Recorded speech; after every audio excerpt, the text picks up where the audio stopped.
אז הערב טוב וחודש טוב.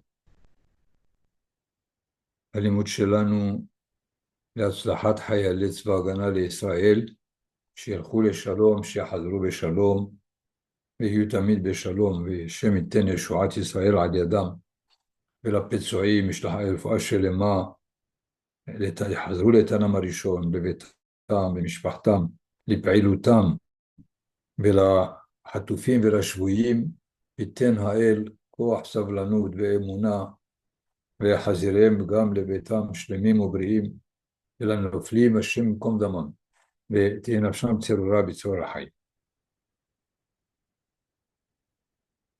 Ce Shabbat qui vient, nous avons deux parachutes, Tazria et Metzora. Le thème général des deux parachutes, évidemment, l'état d'impureté dans lequel l'homme d'Israël peut se trouver au courant de son existence. Le premier thème, c'est celui de la femme qui accouche d'un garçon ou d'une fille. Nous le verrons peut-être un peu plus en détail par la suite. Ensuite, viennent les états de lèpre, de la peau, des habits ou des demeures. Il faut noter aussi que la Torah décrit la sortie de ces états afin de retrouver à l'homme son état de pureté. Il faut aussi noter que pratiquement toutes ces situations d'impureté ne sont pas vécues et leur application a cessé depuis la destruction du deuxième temple. Cependant, il est important de tirer des enseignements que la Torah veut nous transmettre dans l'état d'impureté, essentiellement ce qui les provoque, aussi bien que leur gravité. Qui est celui qui est concerné généralement par ces états d'impureté? Une remarque de Manitou Zechel Tzadik Livracha. Nathan, tu nous donnes pour que je la dise dans ces termes.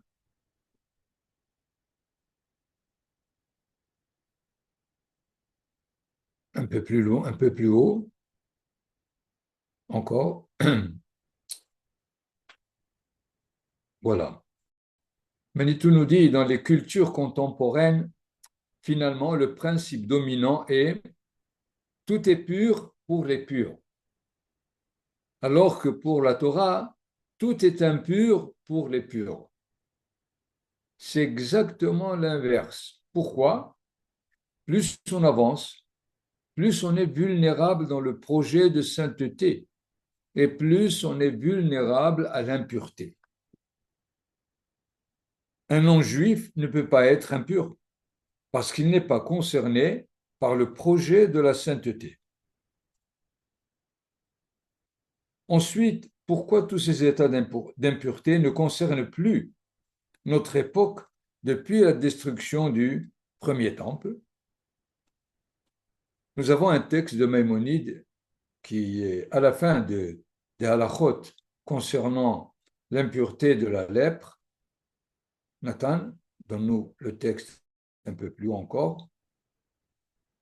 Voilà, Maïmonide nous dit Veze hashinui ha'amur babbegadim ou babbatim. Cette transformation, l'apparition de ce qui se passe aussi bien sur la peau, dans les habits et dans les maisons, Shekerato Torah Tsaraat, que la Torah a appelé Tsaraat. On traduit de façon inexacte et peut-être fausse par la lèpre. Eno miminhago shel olam. Ce n'est pas quelque chose qui est de l'habitude du monde. Ce n'est pas quelque chose qu'on rencontre de façon habituelle. Et là, Ot ou Pele Haya Israël. C'était un signe et un étonnement, quelque chose de pas attendu à la limite, afin de les avertir de la médisance. Le texte plus loin, plus haut, nous rapporte même Amar Rabbi Shemuel bar Nachmani, Amar Rabbi Yohanan, Al Shiv'a Dvarim Negaim Ba'im. à cause de cette cause, la lèpre, et la peau est atteinte de certaines transformations, à la shonara, la médisance, shfichut damim, le meurtre, shvuat shav, c'est de jurer en vain, gilouy arayot, évidemment, les transgressions des relations incestuelles, vela gassut arwah, et sur l'orgueil, à gezel, le vol ou le viol, ve'al tsarut ayin, et sur le fait que l'homme est quelqu'un qui a un œil qui est rétréci, si on peut dire. Il ne concerne que lui-même et n'est pas du tout d'un œil ouvert qui donne de ce qu'il a euh, dans, dans ses biens. D'ailleurs, c'est comme ça que le Midrash Rabbah explique la lèpre des murs de la maison de quelqu'un. On a le texte dernier, Adam Omer la Havero, quelqu'un dit à son ami, Hashileni kav hitim, prête-moi juste 2 kilos de blé. Omer lo enli, je n'ai pas. Kav seorim, tu as 2 kilos d'orge. Enli, kav tmarim, peut-être des dates. Enli, Isha omeret la haverta, une femme qui dit à sa voisine, Hashileni nafa, donne-moi un tamis. Qui omeret enli, Hashileni kvara, donne-moi un grand tamis avec des trous un peu plus grands. C'est la différence entre nafa et kvara. Omeret li enli. Ma'akadosh baruch hu, qu'est-ce qu'il fait? Megaren egaim betoch beto. Celui qui dit qu'il n'a rien, il a la lèpre des murs. Ou mitoch sheu motzi et kelav. Évidemment, qu'est-ce qu'il faut quand il y a la lèpre des murs? On demande, avant que le Kohen ne vienne pour déclarer que c'est de la lèpre des murs que la maison a attrapé, alors il faut d'abord tout faire sortir. Pourquoi? Parce que si jamais il arrive et il constate et il dit que c'est impur, tous les ustensiles de la maison deviennent impurs. Afin de prévenir cette possibilité, et la Torah essaye d'avoir une mesure de miséricorde de cet homme, de lui demander de tout sortir, afin que, même si par la suite le Kohen va nous dire que ce qui apparaît sur les murs est un signe de tsaraat, c'est seulement la maison qui est impure. Et finalement, il sort tout. Et voilà, tout le monde lui dit, mais son voisin lui dit, mais voilà, tu as du blé, tu as de l'orge, tu as des dattes, tu as des tamis. Pourquoi tu disais que tu n'avais rien? Et finalement, il se trouve que c'est tsarut ayin, le fait qu'on a un œil un peu rétréci, un œil qui regarde très très ce qui me concerne sans voir qu'est-ce qui peut être et qu'est-ce qui peut aider l'autre, c'est l'une des raisons de la lèpre. Quoi qu'il en soit, Maïmonide nous dit encore une fois que c'est quelque chose qui est consacré à Israël en tant que pélé. C'est pas évident, c'est pas normal. Déjà là, nous avons la preuve que la lèpre est encore plus au niveau des habits et des murs de la maison, qu'on traduit généralement par de l'humidité ou toutes les raisons habituelles qu'on risque de trouver. C'est sûr que ce n'est pas une maladie, ce n'est pas de l'humidité. Ce n'est pas une dégradation de l'habit qui se déchire, mais c'est une, euh, euh, un signe que Kadosh Baruch Hu donne à la société d'Israël pour pouvoir avertir de ces situations et de pouvoir immédiatement y remédier. Dans ce sens, on peut expliquer pourquoi, finalement, de notre temps, et ça fait 2000 ans, que l'application de cette situation, la réalité, n'est pas du tout rencontrée dans notre vie. Je reviens à un principe que j'ai toujours apporté, c'est que la Torah s'adresse à une société à un haut niveau. Et depuis la destruction du temple, toutes les sociétés sont descendues totalement de niveau, telles qu'ils ne sont pas aptes, et Kaviachol HaKadosh Baruch Hu ne leur donne pas cette possibilité de se dégager des défauts, des transgressions, et finalement, le monde est trop amoral, si on peut dire.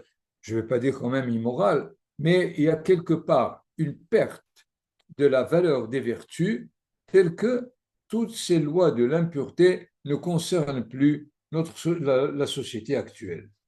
Parce que, exemple, dans la société moderne, finalement, libérale, on cherche constamment le droit à l'égalité, la liberté d'expression et essentiellement la définition de mes droits et non pas de mes devoirs. La loi sanctionne celui qui porte atteinte à l'individu ou à la société, mais elle ne légifère pas sur ses devoirs qui établissent l'empathie, qui réduisent l'indifférence aux états difficiles des nécessiteux. Et dans ce sens, il y a évidemment plusieurs avantages à cette société qu'on appelle libérale.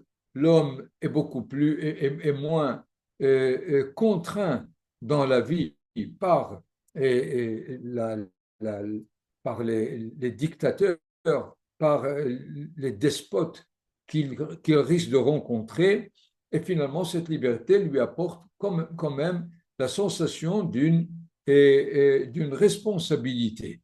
Alors que bien avant cette période, le temps médiéval, tout était entre les mains du roi ou du dictateur, et finalement, la liberté individuelle était limitée. C'est dans ce sens où l'un des trois principes importants de la Révolution française, c'est liberté et égalité. Mais nous voyons que par ailleurs, la morale de la société, elle est trop basse. Elle veut simplement arrêter les dégâts, mais elle ne donne pas à l'individu la possibilité de s'épanouir dans les relations qu'il a avec les autres. Et c'est de cette société que la Torah parle. Elle parle d'une société qui est déjà très haut moralement, mais il peut y avoir quelques individus, quelques situations où on défaille, on risque de tomber dans un défaut dans la relation avec Akadosh Baruch Hu, ou avec l'homme. Et alors, on envoie immédiatement un avertissement. D'ailleurs, Maïmonide d'ailleurs nous dit, un peu dans l'ordre inverse dans lequel la Torah le décrit, quand la lèpre arrive à quelqu'un, c'est d'abord dans sa maison.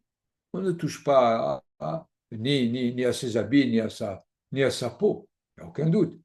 Si il comprend l'allusion, alors immédiatement, cette lèpre le quitte. Sinon, ben, ses habits vont aussi être, être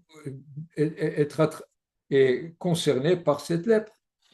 Et sinon, c'est lui-même, c'est sa peau qui prend des signes de son état moral.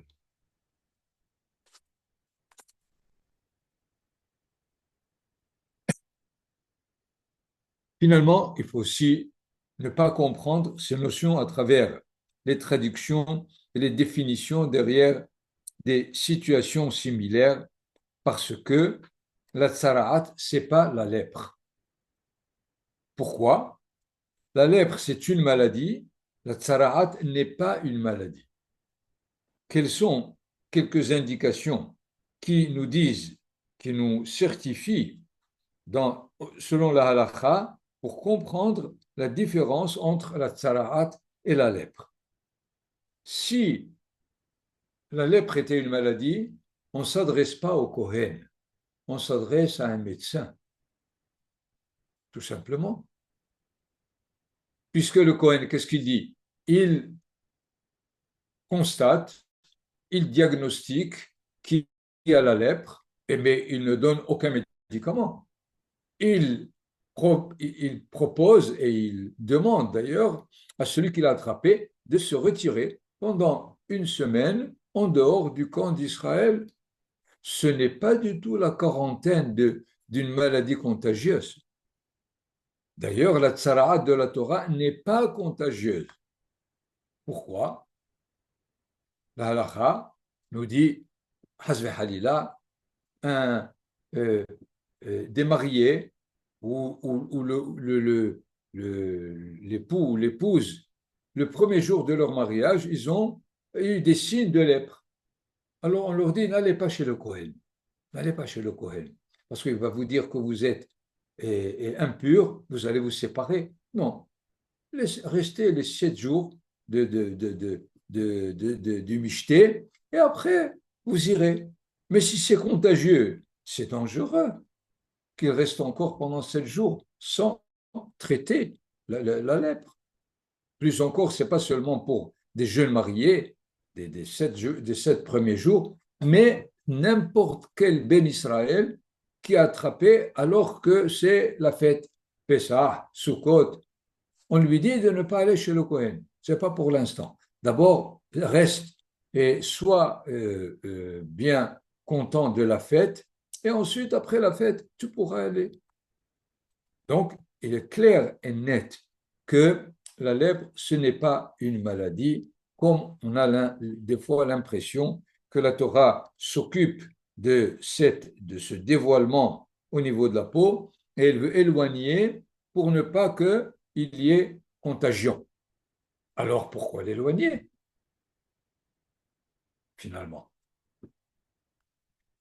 Nous avons vu tout à l'heure que, par exemple, la cause est la médisance, c'est-à-dire la relation avec l'autre s'est dégradée complètement, au point où il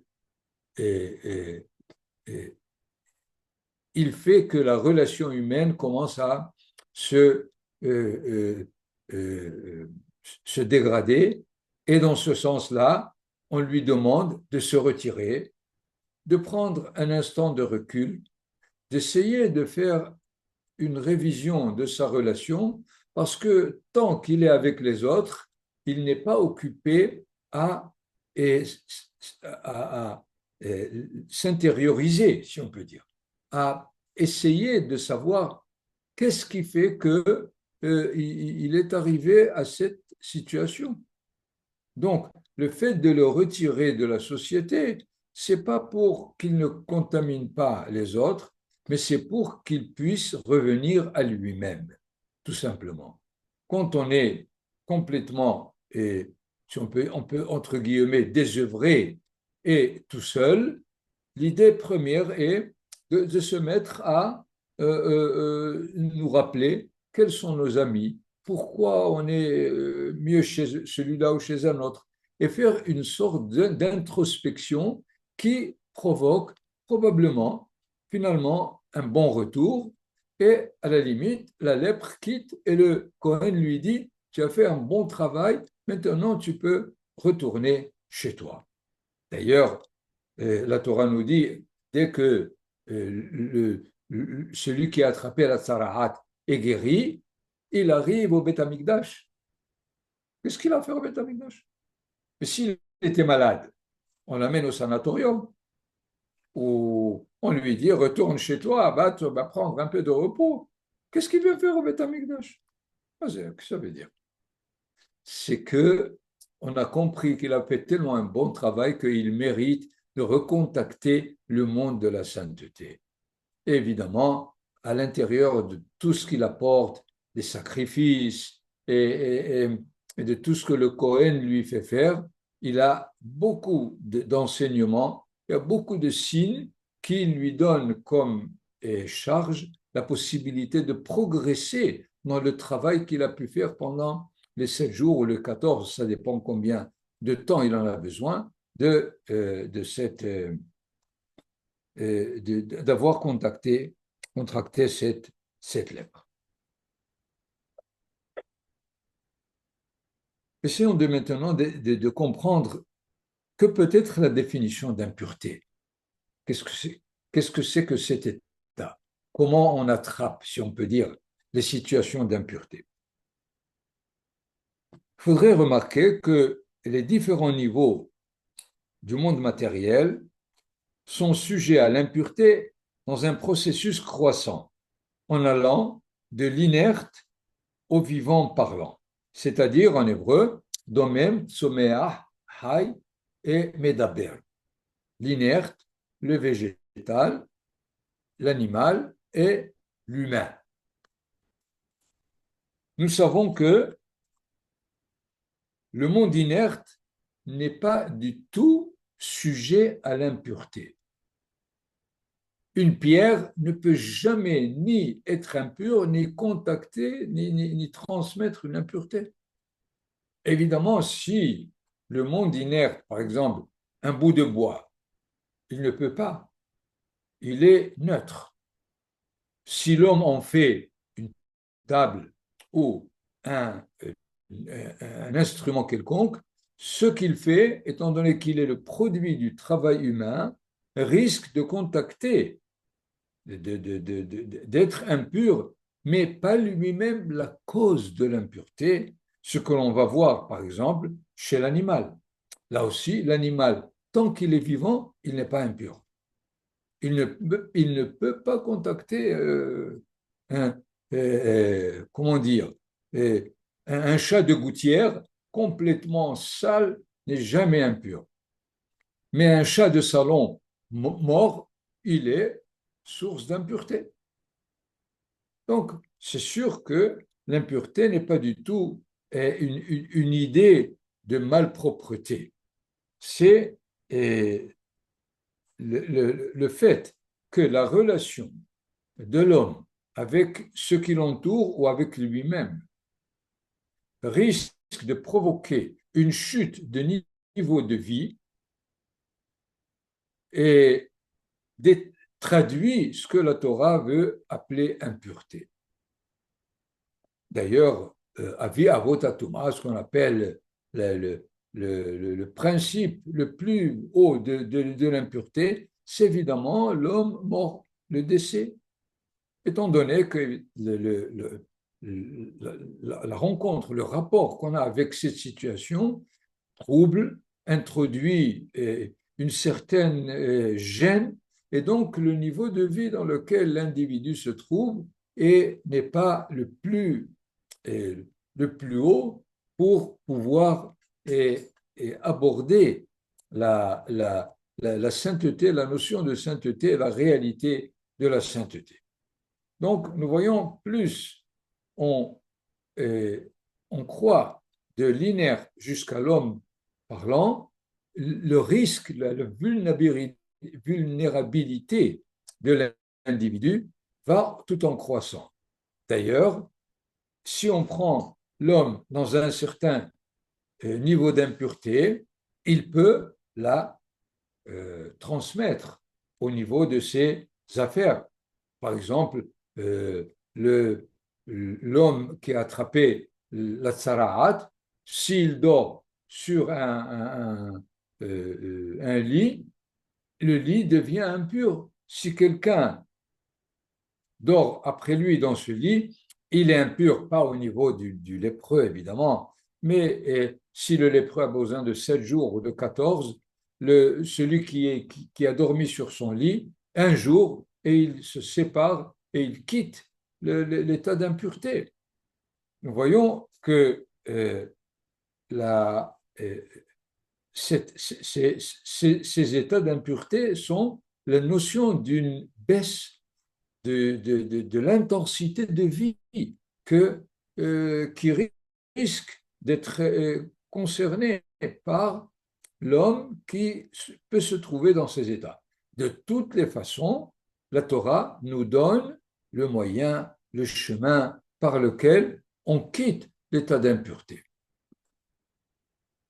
Même au niveau, d'ailleurs, de l'individu qui se trouve en contact avec une situation d'impureté, si jamais il ne rentre pas au Beth Amikdash, il peut rester comme ça, pas de problème. Le fait d'être impur, il n'est pas une transgression de quelque chose. Celui qui est impur devra aller faire la tvila s'il veut rentrer au Beth Amikdash. Sinon, il peut rester comme ça toute sa vie. Non seulement son état n'est pas un état, si on peut dire, négatif, comme celui qui transgresserait la Torah, mais c'est un état que la Torah définit comme difficile à aborder, le monde de la sainteté.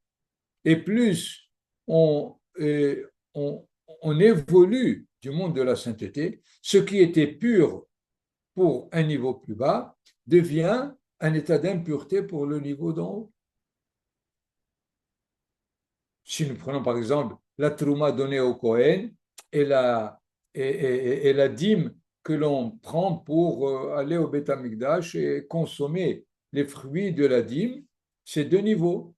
Ce qui est des fois impur, ce qui est pur dans l'état de celui qui voudrait consommer cette dîme à Yerushalayim devient un état d'impureté pour le Kohen qui doit manger la terouma. Et de la terouma, évidemment, au sacrifice. C'est un troisième niveau. Donc, il est clair que, comme nous l'avons déjà dit en première définition, c'est celui qui est concerné par le monde de la sainteté qui est vulnérable au niveau de la vie et qui peut être en situation où le monde de la sainteté lui est arrêté, lui est barré. Évidemment, dès qu'il se met en chemin pour être pur, être capable d'aborder le monde de la sainteté, il le fait sans aucune précaution a priori. Ce qui est intéressant d'ailleurs, c'est qu'il y a des situations d'impureté où il faut tout simplement le mikvé, comme aujourd'hui pour les femmes et après leur période de règles. Mais le lépreux, entre guillemets encore une fois, il doit être, pour devenir pur, et se trouver sous une source d'eau, pas dans un mikvé, de l'eau qui est emmagasinée avec une certaine quantité évidemment, mais il a besoin d'un ma'yan, d'une source, c'est-à-dire il a besoin d'un ressourcement de la vie dans l'état où il s'est trouvé. Il y a des fois, ça ne suffit pas, il faut le lendemain de cette purification apporter des sacrifices au Beth Amikdash, comme nous l'avons dit. Chaque impureté a son sacrifice. Ce qui fait, l'image est claire au niveau de ce que la Torah est consciente de cette difficulté d'évoluer dans le monde de la sainteté sans que cela devienne négatif, parce que aborder le monde de la sainteté sans précaution, ça risque de donner la mort. Exemple, la semaine dernière, Nadav et Avihu, les deux frères aînés de Aaron à Kohen, ils se sont approchés de la sainteté. Ils n'étaient pas impurs, Hazvi Halila, mais ils ont voulu accéder à un niveau pour lequel ils n'ont pas pris les précautions nécessaires, la distance nécessaire. Et on peut apporter d'autres exemples, comme par rapport à ce qu'on a dit tout à l'heure, que la tsara'at, c'est pour les fautes, l'orgueil, le mauvais œil, la médisance, mais aussi la tsara'at, si on veut s'élever à un niveau qui ne nous concerne pas. On a eu dans l'histoire Amelech Uzziya. Uzziya, de, un roi de Juda qui était très, très tzaddik, qui a donné toute la force qu'il faut à Israël, une armée très solide de son temps. La terre d'Israël s'est agrandie du nord jusqu'au sud. Et alors, il a décidé de rentrer au Beth Amikdash. C'est un roi. Les Kohanim lui ont dit, attention, le roi ne peut pas être un Kohen, ne peut pas rentrer. Il a quand même fait, dès qu'il a franchi la marque du Beth Amikdash, immédiatement la lèpre est arrivée sur son front, sur le point. Les Kohanim lui ont dit, écoute, regarde-toi et essaie de voir ce que tu as provoqué. Évidemment, il a vu et il s'est retiré jusqu'à la fin de sa vie avec cette lèpre qui ne l'a pas quitté. Donc, encore une fois, j'espère qu'on a ici une légère idée de ce que peut être le monde de l'impureté d'une part et celui de la lèpre essentiellement, qui est a priori l'impureté la plus grave. Pourquoi? Parce qu'il y a 3 degrés. Celui, comme nous savons, il y a 3 camps en Israël. Il y a ce qu'on appelle Mahane Shechina, là où il y a le temple, là où il y a le tabernacle. Il y a Mahane Léviya.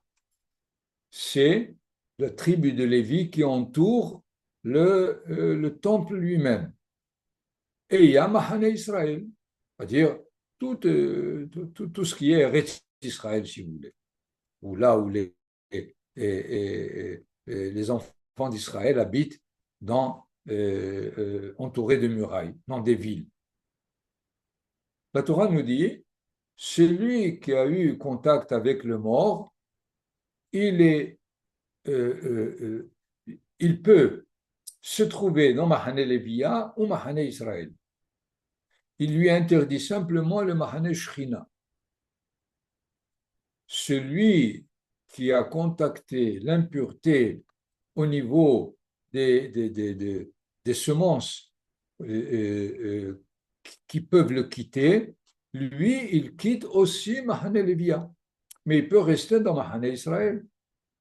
Alors que celui qui a contacté la lèpre, il est même rejeté de Mahane Israël dehors.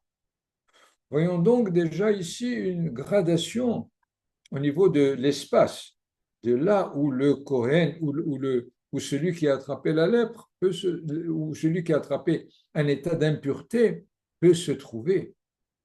Évidemment, l'emplacement où il se trouve définit la relation qui lui est permise et qu'il pourrait retrouver si jamais il se retire de l'état d'impureté.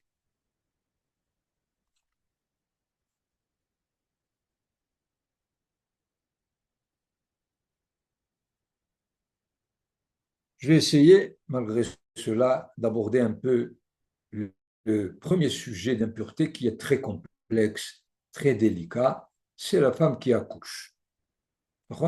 Nathan donne-nous le premier texte tout à l'heure.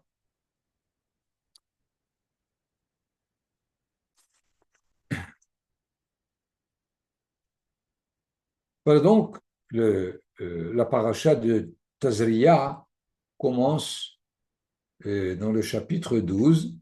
L'Éternel parla à Moïse en ces termes. Parle ainsi aux enfants d'Israël. Lorsqu'une femme ayant conçu enfantera un mâle, c'est faux, ayant conçu, ils traduisent tazriya. Et si c'est conçu, c'est tizara au passif. Alors que tazriya, ça veut dire c'est elle qui fait que la semence est productive.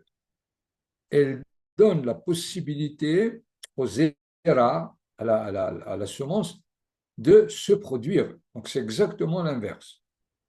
Elle sera impure durant 7 jours, comme lorsqu'elle est isolée à cause de sa souffrance. Impure durant 7 jours, mais d'où provient cette impureté? On a dit impureté, c'est une descente de niveau de vie, alors qu'elle, elle a donné la vie, au contraire. En plus, verset 4, 33 jours durant, la femme restera dans le sang de purification.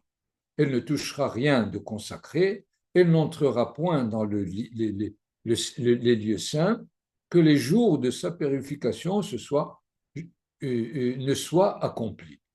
C'est-à-dire, elle a une période de 7 jours d'impureté.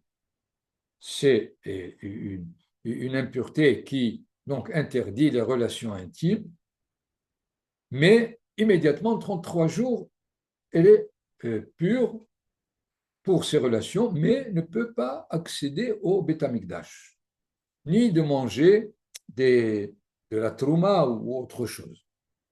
Et après, maintenant, si c'est une fille qu'elle met au monde, elle sera impure 2 semaines, c'est-à-dire le double. Par ailleurs, comme lors de... Et puis, durant 66 jours, le double, elle restera dans le sang de purification, comme s'il y avait un paradoxe. D'une part, l'impureté est double, mais par ailleurs, la pureté est double. Le texte plus loin, Nathan, évidemment, après ces 40 jours ou ces 80 jours, quand sera accompli le temps de sa purification, pour un garçon ou pour une fille, elle apportera un agneau d'1 an comme holocauste. Bon, holocauste, c'est des fois un sacrifice qui fait que je suis plein de reconnaissance et j'apporte un sacrifice qui est entièrement brûlé, c'est-à-dire donné à la providence divine.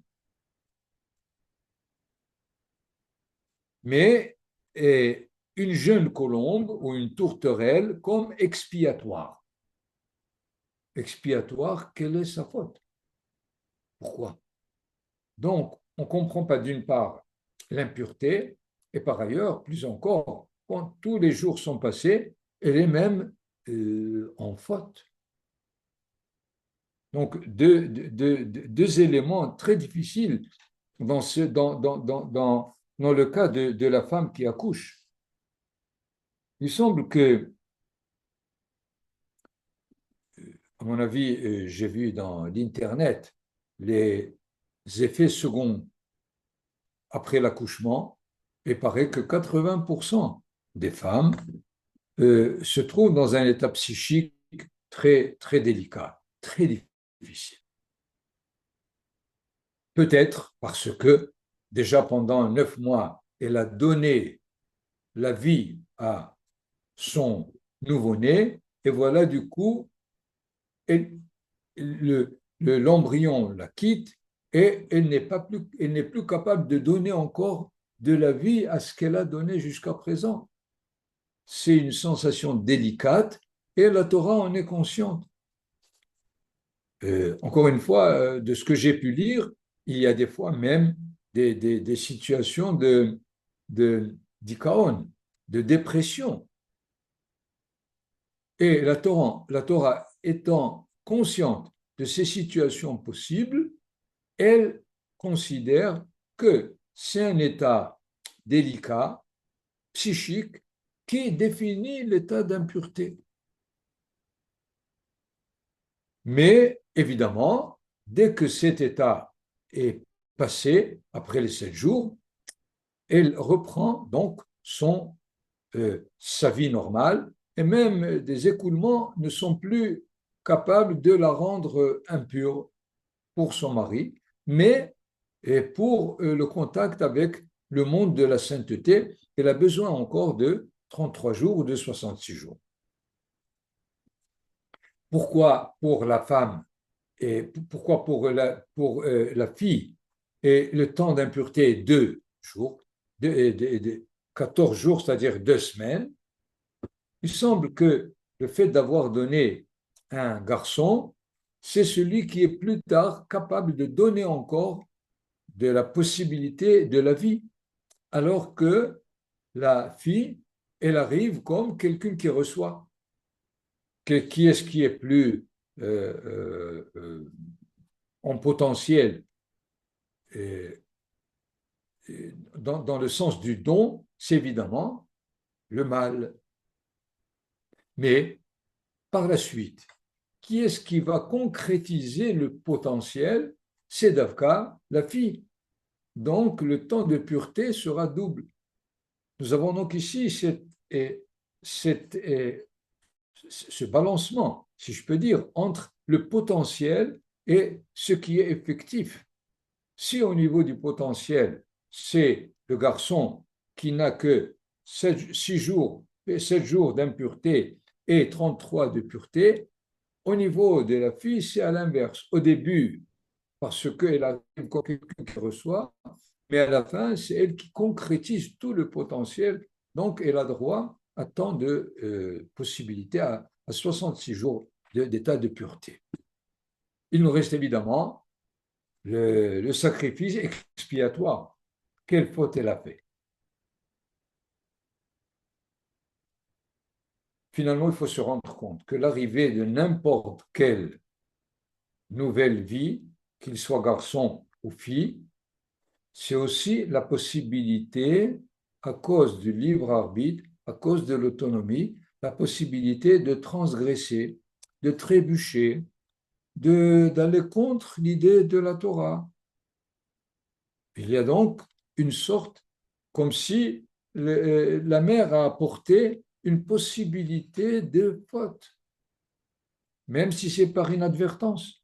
C'est pour cela qu'elle apporte un sacrifice expiatoire d'une faute possible, puisque ce sacrifice, il est apporté seulement dans le cas de faute inadvertante, inconsciente.